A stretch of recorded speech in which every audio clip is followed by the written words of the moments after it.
ಬಳ್ಳಾರಿಯಲ್ಲಿ ಕಂತೆ ಕಂತೆ ಹಣ ಸೀಸ್ ಆಗಿದೆ. ಅಕ್ರಮವಾಗಿ ಸಾಗಾಟ ಮಾಡ್ತಾ ಇದ್ದದ್ದು. ಬಳ್ಳಾರಿಯ ಕಂಬಳಿ ಬಜಾರ್ನ ಮನೆಯೊಂದರಲ್ಲಿ ಲಕ್ಷಾಂತರ ರೂಪಾಯಿ ಪತ್ತೆಯಾಗಿದೆ. ಅದರಲ್ಲೂ ಕಮಲೇಶ್ ಜೈನ್ ಅನ್ನೋರಿಗೆ ಸೇರಿದಂತಹ ಮನೆಯಲ್ಲಿ ಲಕ್ಷಾಂತರ ರೂಪಾಯಿ ಹಣ, ಚಿನ್ನ, ಬೆಳ್ಳಿ ಎಲ್ಲವೂ ಕೂಡ ಸಿಕ್ಕಿದೆ. ಚುನಾವಣಾ ಅಧಿಕಾರಿಗಳು ಮತ್ತು ಬ್ರೂಸ್ಪೇಟೆ ಪೊಲೀಸರ ಕಾರ್ಯಾಚರಣೆಯಲ್ಲಿ ಇದೆಲ್ಲವನ್ನ ಕೂಡ ಈಗ ವಶಪಡಿಸಿಕೊಳ್ಳಲಾಗಿದೆ. ಅಕ್ರಮವಾಗಿ ಸಂಗ್ರಹಿಸಿಡಲಾಗಿತ್ತು, ಯಾವುದೇ ದಾಖಲೆಗಳು ಕೂಡ ಇರಲಿಲ್ಲ ಅಂತ ಮೇಲ್ನೋಟಕ್ಕೆ ಕಂಡು ಬರ್ತಾ ಇರತಕ್ಕಂಥದ್ದು. ಕಂಬಳಿ ಬಜಾರ್ನ ಮನೆಯೊಂದರಲ್ಲಿ ಲಕ್ಷಾಂತರ ರೂಪಾಯಿ ಪತ್ತೆಯಾಗಿದೆ. ಕಮಲೇಶ್ ಜೈನ್ ಎಂಬುವರ ಮನೆಯಲ್ಲಿ ಈ ರೀತಿ ನಗದು, ಚಿನ್ನ, ಬೆಳ್ಳಿ ಜಪ್ತಿಯಾಗಿದೆ. 23 ಲಕ್ಷ ಕ್ಯಾಶ್, 450 ಗ್ರಾಂ ಚಿನ್ನ, 13 kg ಬೆಳ್ಳಿಯನ್ನು ಜಪ್ತಿ ಮಾಡಿದ್ದಾರೆ.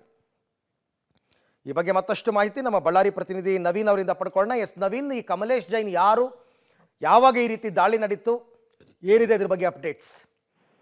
ಕಮಲೇಶ್ ಜೈನ್ ಅವರು ಕೂಡ ಕೆಲವೊಂದಿಷ್ಟು ಪಾರ್ಟಿಗಳಲ್ಲಿ, ಕೆಲವೊಂದಿಷ್ಟು ಪಕ್ಷಗಳಲ್ಲಿ ಜೊತೆ ಗುರುತಿಸಿಕೊಂಡಿರ್ತಾರೆ. ನಂತರ ಇವರು ಚಿನ್ನದ ವ್ಯಾಪಾರಿ, ಮತ್ತೆ ಇವ್ರದ್ದು ಕೂಡ ಕಂಬಳಿ ಬಜಾರ್ ಮಾರುಕಟ್ಟೆಯಲ್ಲಿ ಇವ್ರದ್ದು ಕೂಡ ಜ್ಯುವೆಲರಿ ಶಾಪ್ ಇರುತ್ತೆ. ಆದ್ರೆ ಇವರ ಮನೆ ಮೇಲೆ ಕೆಲವೊಂದಿಷ್ಟು ಮಾಹಿತಿಯ ಪೊಲೀಸರ ಮಾಹಿತಿಯ ಪ್ರಕಾರ ಅಕ್ರಮವಾಗಿ ಹಣವನ್ನ ಸಂಗ್ರಹ ಮಾಡಿಕೊಂಡಿದ್ದಾರೆ ಅನ್ನುವಂತಹ ಮಾಹಿತಿ, ಖಚಿತ ಮಾಹಿತಿ ಮೇರೆಗೆ ಪೊಲೀಸರು ದಾಳಿಯನ್ನ ಮಾಡ್ತಾರೆ. ದಾಳಿ ಮಾಡಿದಂತ ಸಂದರ್ಭದಲ್ಲಿ ಸುಮಾರು 23 ಲಕ್ಷಕ್ಕೂ ಅಧಿಕ ಹಣ ಮತ್ತೆ ಬೆಳ್ಳಿ ಬಂಗಾರವನ್ನ ವಶಕ್ಕೆ ಪಡೆದಿರುವಂತದ್ದು. ನಂತರ ಅದಕ್ಕೆ ಯಾವುದೇ ರೀತಿಯಾದಂತಹ ಸೂಕ್ತ ದಾಖಲೆಯನ್ನ ತೋರಿಸುವಲ್ಲಿ ಕಮಲೇಶ್ ಜೈನ್ ಅವರು ವಿಫಲರಾಗ್ತಾರೆ. ಹೀಗಾಗಿ ಪ್ರಕರಣವನ್ನು ದಾಖಲಿಸಿಕೊಂಡು ಪೊಲೀಸರು ಈಗ ವಿಚಾರಣೆಯನ್ನ ಆರಂಭ ಮಾಡಿದ್ದಾರೆ. Arvind, okay, thank you Naveen, ತಮ್ಮ ಎಲ್ಲ ಮಾಹಿತಿಗಾಗಿ. ಚುನಾವಣಾ ಅಕ್ರಮಗಳು ಈ ಸರ್ತಿ ದಾಖಲೆ ಪ್ರಮಾಣದಲ್ಲಿ ದುಡ್ಡನ್ನು, ನಗದನ್ನು, ಚಿನ್ನ, ಆಭರಣಗಳು ಎಲ್ಲವನ್ನ ವಶಪಡಿಸಿಕೊಂಡಿದ್ದಾರೆ. ಮುಂದುವರಿದ ಭಾಗವಾಗಿ ಇವತ್ತು ಬಳ್ಳಾರಿಯಲ್ಲಿ ರೇಡ್ ಆಗಿದೆ.